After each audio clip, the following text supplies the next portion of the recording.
সবাই কেমন আছেন? আশা করি সকলেই ভালো আছেন।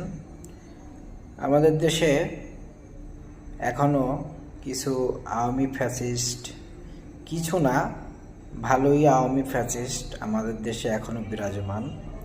এদেরকে চিহ্নিত করা উচিত, কারণ এরা মূলত আওয়ামী লীগও না বা ফ্যাসিস্ট সরকারের দোসর না, এরা হলো দোটানা লীগ। দোটানা লীগ এরা কখনো আওয়ামী লীগের ঘাড়ে চেপে বসে, কখনো বিএনপির, কখনো জামাতের, কখনো অন্যান্য সংগঠনের। এরা কাজই হলো সুবিধাবাদী কাজ। এদেরকে আপনারা চিহ্নিত করেন, এদেরকে সামাজিকভাবে বয়কট করেন, তাদেরকে চিহ্নিত করেন যে আসলে কারা সুবিধাবাদী। এই সকল সুবিধাবাদী লোকদেরকে চিহ্নিত করেন। আর আরেকটা কথা, দেশবাসী আপনারা সকলেই জানেন, সাধারণ বিশেষ করে যারা রাজনীতির সাথে জড়িত না, আপনারা বিশেষ করে ভালো করেই জানেন যে এই ফ্যাসিস্ট সরকার পুনরায় যদি আবার ক্ষমতায় আসতে পারে,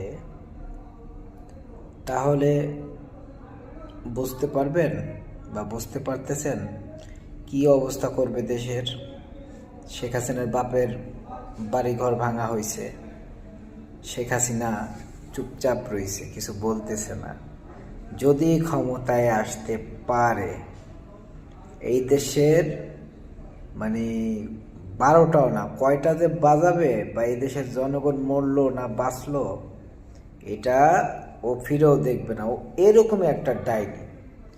এই রক্তচোষা, এই রক্ত খেকো নারীর হাত থেকে আপনি, আপনার পরিবার, আমরা দেশের জনগণ কেউ নিরাপদ নয়, এই দেশটাও নিরাপদ নয়। চামচা যারা, চামচামের কাজ চামচামি করা, চামচামি না করে যদি কর্ম করে খায়, তাহলে কি আর রাজনীতি করা লাগে? আমি আপনাকে বলতেছি, আপনি আমার ভিডিওটা দেখতেছেন না, আমি আপনাকে বলতেছি। আচ্ছা, আপনি কি এই রাজনীতির উপার্জন নিয়ে আপনার সংসার পরিচালনা করেন? অবশ্যই করেন না। তাহলে আপনি একটা কর্ম করে খান। তো এই বেকার ভাদাইম্মাগুলো যদি কর্ম করে খাইতো, তাহলে দেশে এত হরিলুট হতো না। সবাই কর্ম যদি করে খাইতো, তাহলে দেশ এত অধঃপতনে যাইতো না।